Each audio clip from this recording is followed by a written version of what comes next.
Welcome to AwakeningYOU channel. If you appreciate what we do, please support us. Thank you. Dear sons and daughters of planet Earth, I am Sananda. Once again I am extremely grateful to be able to be here communicating directly with you.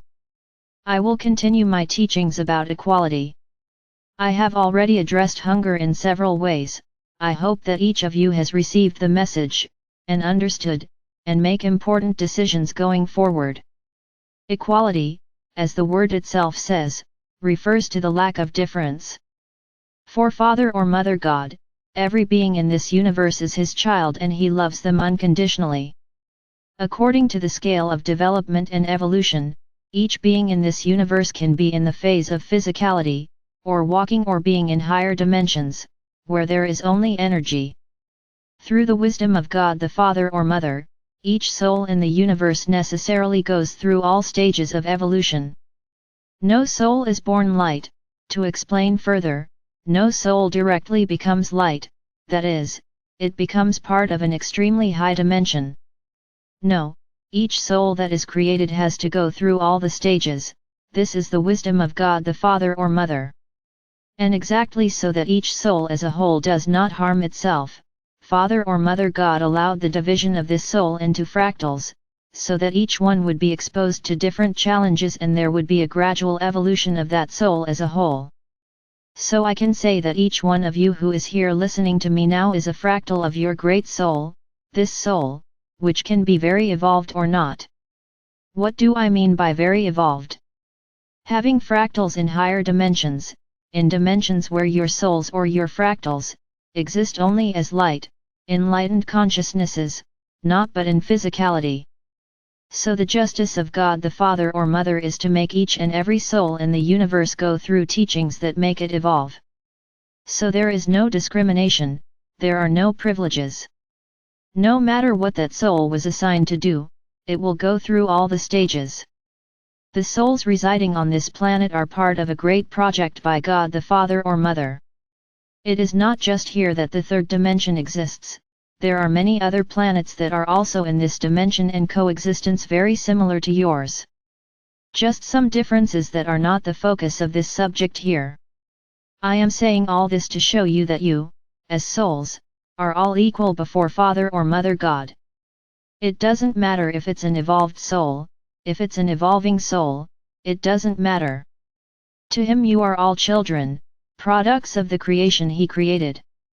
This planet was selected, let's put it that way, for a big project, a race mixing project.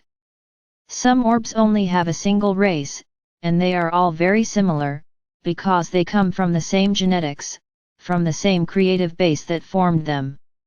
The big difference from planet Earth is that the humans on this planet were formed based on many races.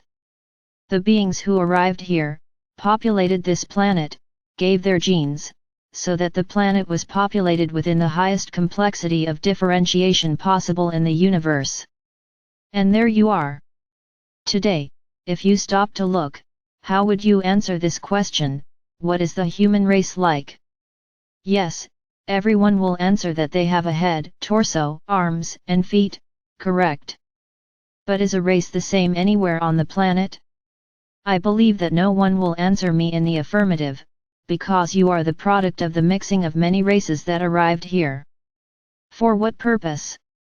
Exactly, the aim of learning non-discrimination, of accepting differences.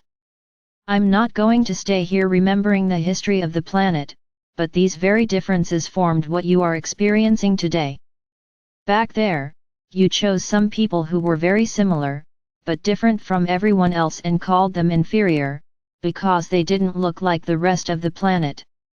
And then let's talk about black people, let's talk about Indians, different societies in the way of living, thinking and mainly, different in external form. So, for a long time now, you have stamped these people, they are not welcome in society, because they are different. And with that, man felt he had the right to enslave them, or even exterminate them, as happened in many parts of the planet.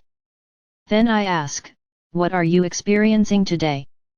Many people think that these same minorities, who escape society's rules, today seem to have grown up, to have a voice, and are no longer accepting that they are inferior? Yes, I would say yes. Because this is the great moment, for you to look head on at what you have always caused, separation, discrimination. So today these so-called minorities, which until very recently I would say, continue to be discriminated against, today you need to face them head on, as you say, as equals. Even if some don't accept it, they continue to think they are a superior race. Superior to whom? I'm going to go back to the beginning of the story. Everyone is a child of God. It doesn't matter the root of the race, it doesn't matter which star people populated this planet, it doesn't matter. All are children of Father or Mother God. And precisely because you experience such a diversity of models, there is a great lesson and a very important lesson. Many still think they are sovereign in the universe, and their religions preach this, that there is no one else in the universe, just you humans. How arrogant, how ignorant! Would Father or Mother God create this immense and infinite universe, but would He only create human beings? It's actually a pretty selfish way of thinking. So how will you accept your galactic brothers? Yes, because from the moment this planet evolves, a range of beings will transit your planet. Beings of all shapes, of all colors. And how will you live with them, with so much discrimination that you make on your own planet?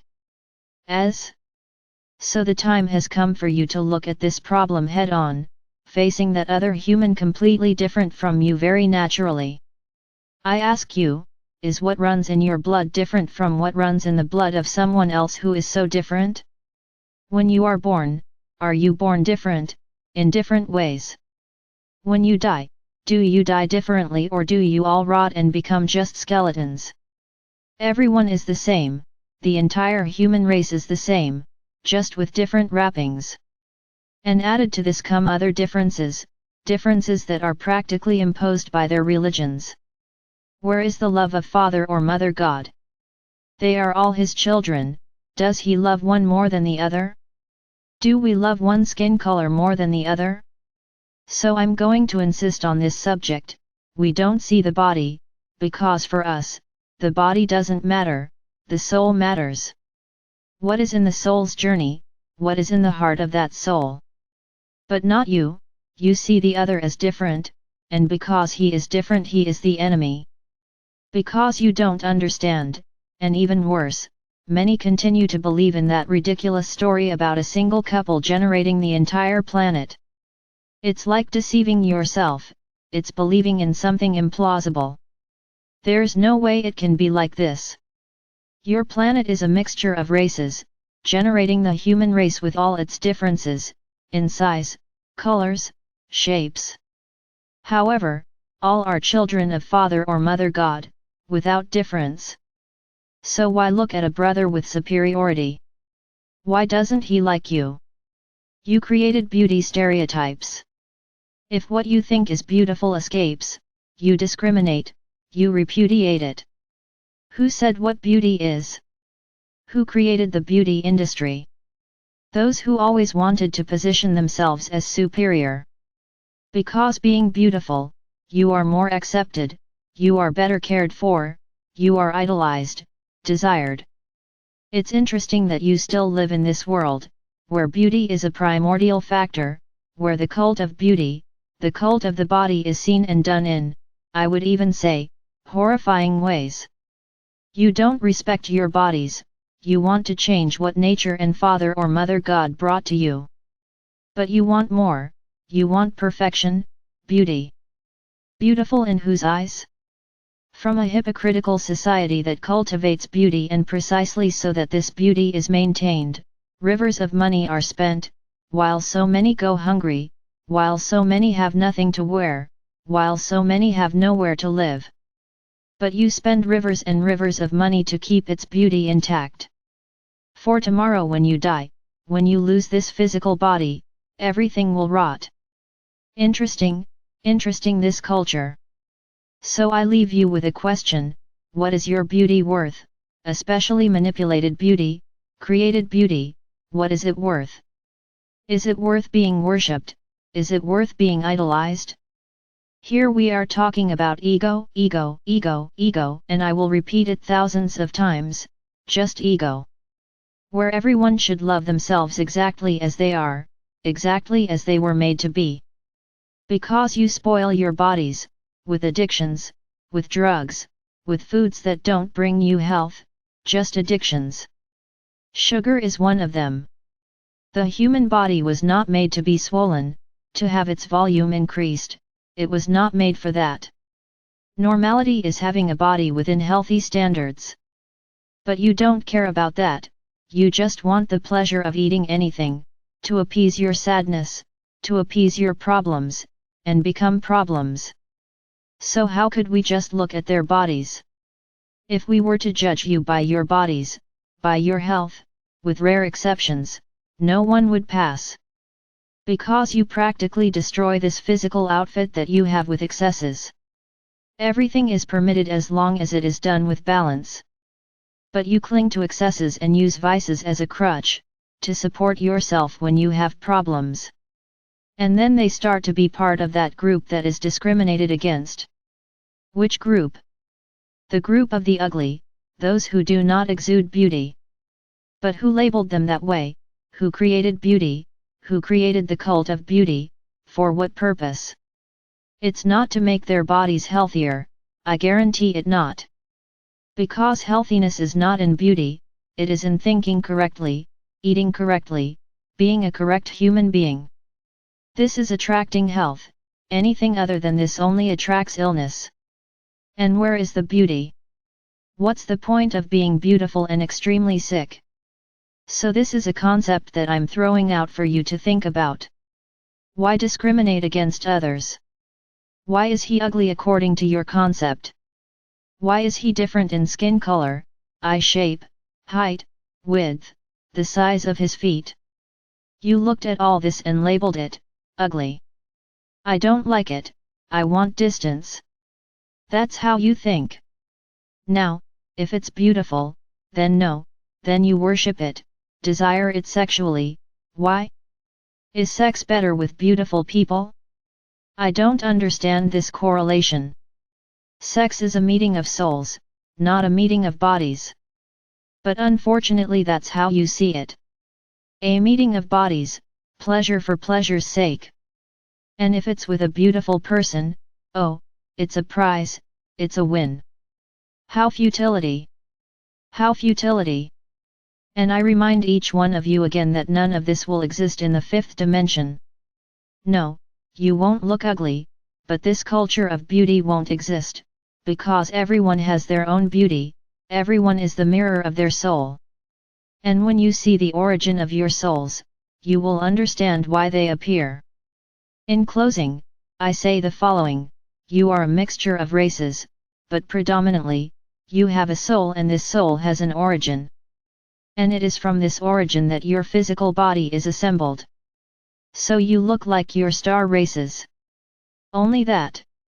So when you are able to look in the mirror and see where your soul is from, you will understand everything. And then you'll want to see where the discrimination will go, because those who think they are beautiful, who think they are superior, may be in for a surprise, and I'm going to say not a pleasant one. And then where will the beauty be? I'll leave you with this thought. When the body is gone, what remains? Just the soul. That body that you worshipped, or that you destroyed during a lifetime, returns to the earth, just like the others, there is no difference. So why the discrimination? Why this feeling of superiority? Nobody is superior to anyone else. Think about it.